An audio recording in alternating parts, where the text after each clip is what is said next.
Election Day is 1 week from tomorrow, and Cleveland voters will decide the fate of Issue 24.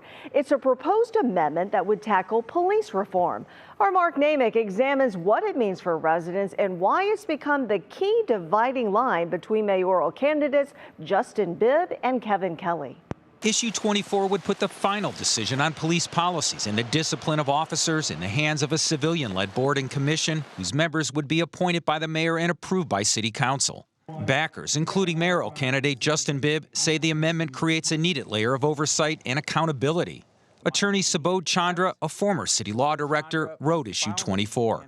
It is about ensuring that civilian values prevail, that civilians have the opportunity to manage our division of police and ensure that officers are held accountable. He and others say the amendment is justified by the city's history of police shootings and excessive use of force, which led to a U.S. Justice Department review and a 2015 deal with the city to reform Cleveland police. We're still in the process of reform for this city and this division. Those against Issue 24, including mayoral candidate and city council president Kevin Kelley, say the amendment ignores progress the city is making under its deal with the federal government.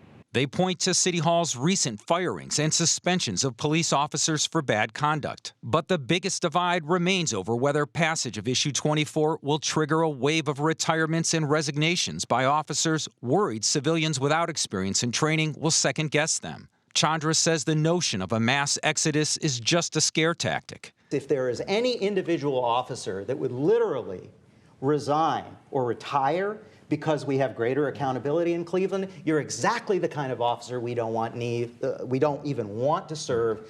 Good riddance. Cleveland Law Director Barbara Langhenry says officers' concerns have merit. I do think there's a dimension of human nature where if you feel like, you're going to be embarrassed publicly, you're going to be shamed, even if you're just coming in and doing your job and someone else perceives it as wrong, I think that's stress. That doesn't mean that those folks wouldn't be good officers.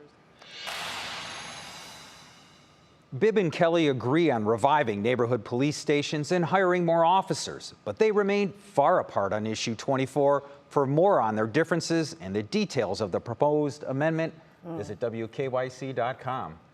Absolutely. So, a lot of commonality there, agreement with the intent of police accountability, but how to get there is where everybody diverges. This one really lines up a difference for them, and I think we're going to see it play out next week on Election Day. All right. Thanks so much, Mark. Appreciate it.